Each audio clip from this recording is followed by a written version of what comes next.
사랑하는 남명 가족 여러분, 한 주간도 평안하셨습니까? 코로나19의 확산으로 전 세계가 긴장하고 있는 가운데 특별히 우리 대구 지역은 감염자의 수가 증가하고 있어 초긴장 상태에 있습니다. 이런 가운데 하나님께서 성도 여러분들의 건강과 안정을 지켜주시기를 바랍니다.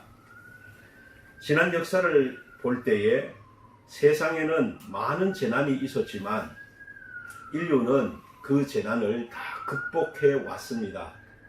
따라서 이번 코로나19의 재난도 온 세계가 지혜를 모으고 이 일에 대처해 나간다면 반드시 극복되고 말 것을 확신합니다. 오늘은 그리스도인으로서 우리가 이 위기의 현실을 어떤 자세로 대처해 나갈지에 대해서 생각해 보고자 합니다. 먼저 우리는 우리 자신을 돌아보아야 합니다. 세상에 완벽한 사람은 없습니다. 누구든지 잘못할 수 있고 실수할 수 있고 죄를 저지를 수 있습니다.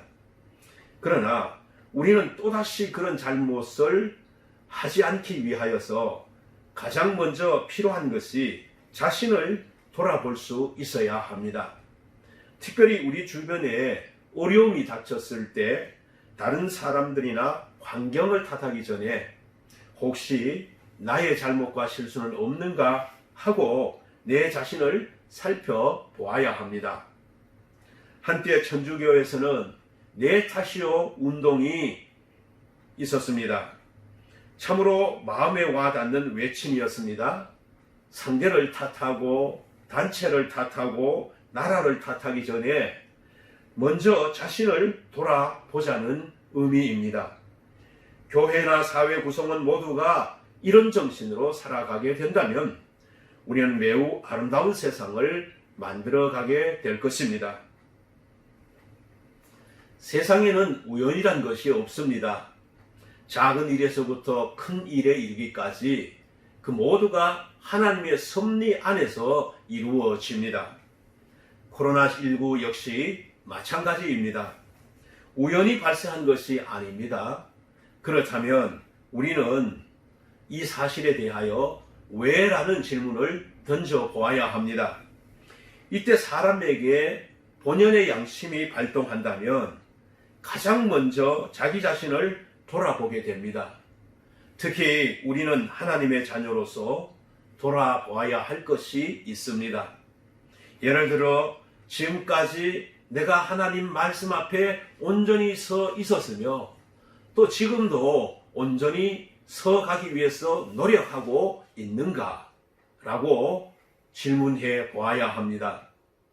다른 사람의 아픔이나 고통과 관계없이 내 자신의 욕심만 챙기며 살아오지 않았는가 하고 살펴보아야 합니다. 이웃과 교회와 나라를 위해 공동의 선을 추구하려고 노력했는가 하고 주의 깊게 자신을 돌아보아야 합니다. 그래서 이런 부분에 걸림이 있다면 자신의 모든 것을 내려놓고 하나님 앞에서 회개해야 합니다. 왜냐하면 회개가 회복의 첫 걸음이기 때문입니다. 회개는 나를 살립니다. 나를 죄에서 살리고 나를 죽음에서 살립니다. 결국 자신을 돌아보는 것이 교회와 이웃과 도시와 나라를 살리는 길임을 기억하시기를 바랍니다. 이런 의미에서 우리 모든 성도님들은 이 위기 앞에서 자기 자신을 다시 한번 돌아볼 수 있는 소중한 시간을 갖게 되기를 바랍니다. 둘째, 하나님의 큰 뜻을 바라볼 수 있어야 합니다. 예수님께서 이 세상에 계실 때 수많은 사람의 병을 고치시고 기적을 행하셨습니다. 그것을 본 사람들은 단순히 예수님에게 대하여 기적을 일으키는 사람이다. 다시 말하면 미라클 워커라고만 생각을 했습니다. 그러나 여러분 보시면 기적을 일으키는 것은 예수님이 아니어도 세상의 요술사나 마술사도 할 수 있습니다. 사람들은 왜 예수님에 대해서 그와 같이 생각했느냐 하면 예수님의 깊은 곳을 보지 못하고 예수님의 행위를 통해서 나타나는 외형만 보았기 때문에 그렇습니다. 그러나 예수님은 기적을 행하는 사람으로서만이 아니라 기적을 뛰어넘어서 온 인류의 죄를 구속하기 위하여 이 땅에 오신 구세이주시고 그리스도이심을 우리는 알아야 합니다. 그런데 예수님 당시의 사람들은 바로 그 부분을 잘 보지 못했던 것입니다. 오늘날 코로나19를 바라보는 사람들의 생각도 마찬가지일 것입니다. 사람들은 나타난 고통을 보면서 하나님이라면, 사랑의 하나님이라면 왜 인류에게 이와 같은 고통을 주느냐라고 원망할 수 있습니다. 그러나 하나님은 사람들이 생각하는 것처럼 그렇게 단세포적인 분이 아닙니다. 하나님은 그 복잡한 천지 세계를 창조하시고 지금도 다스리시는 분이시고, 하나님은 우리의 심장과 폐부까지, 세밀한 곳까지, 깊은 곳까지 감찰하시고 살피시는 분이십니다.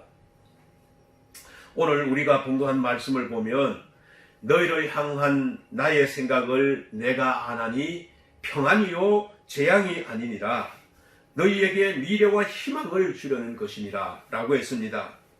유대인들은 포로된 자신의 드러난 형편만 바라보았습니다. 그 형편이 얼마나 힘들고 고통스럽겠습니까?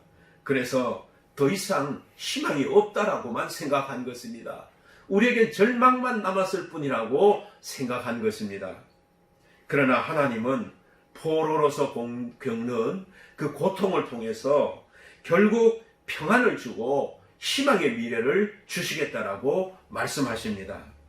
복음성가 중에 이런 가사가 있습니다.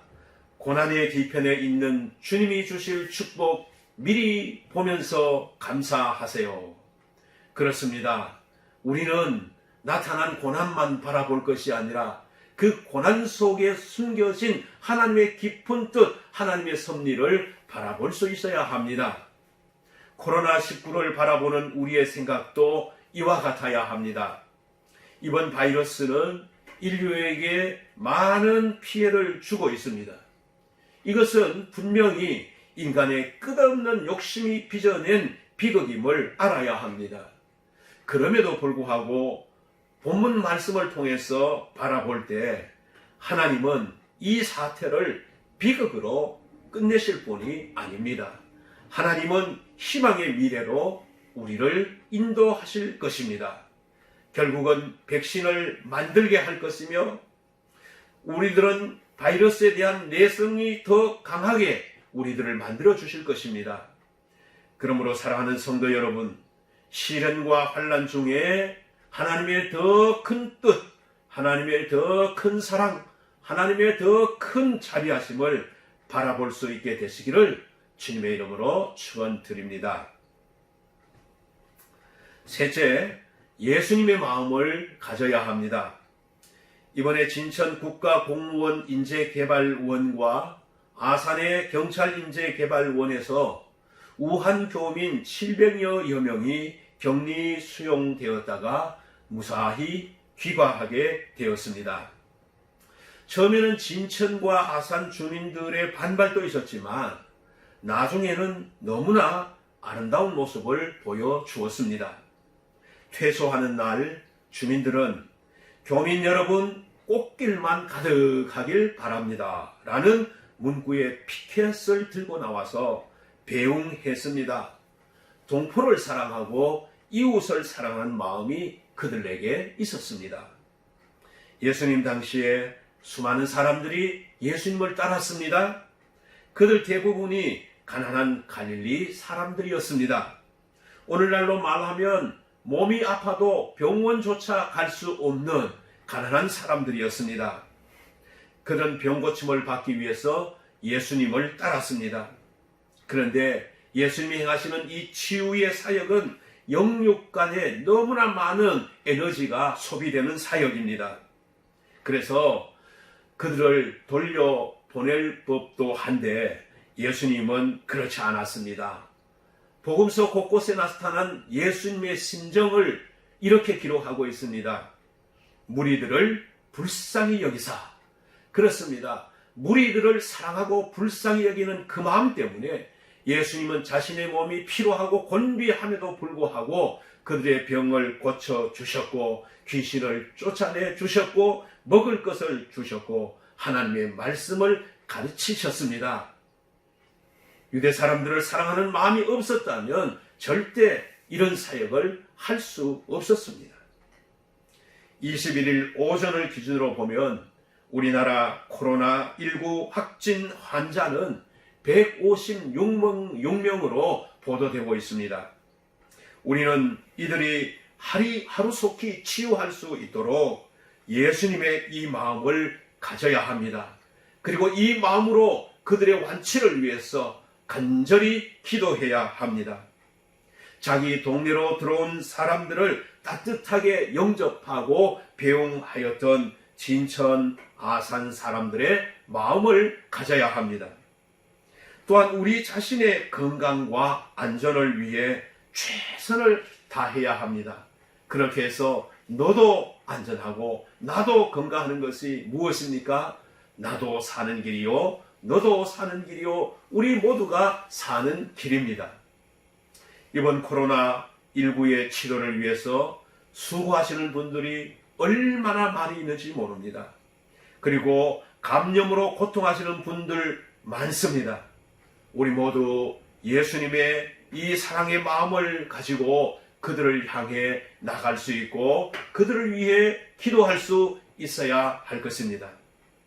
이 마음으로 서로를 위로하고 격려할 때 결국 바이러스는 퇴치될 수밖에 없을 줄로 믿습니다. 빠른 시간 안에 우리 모두가 평안을 찾고 일상으로 돌아가 힘차게 살아갈 수 있게 되기를 주님의 이름으로 간절히 축원드립니다. 감사합니다.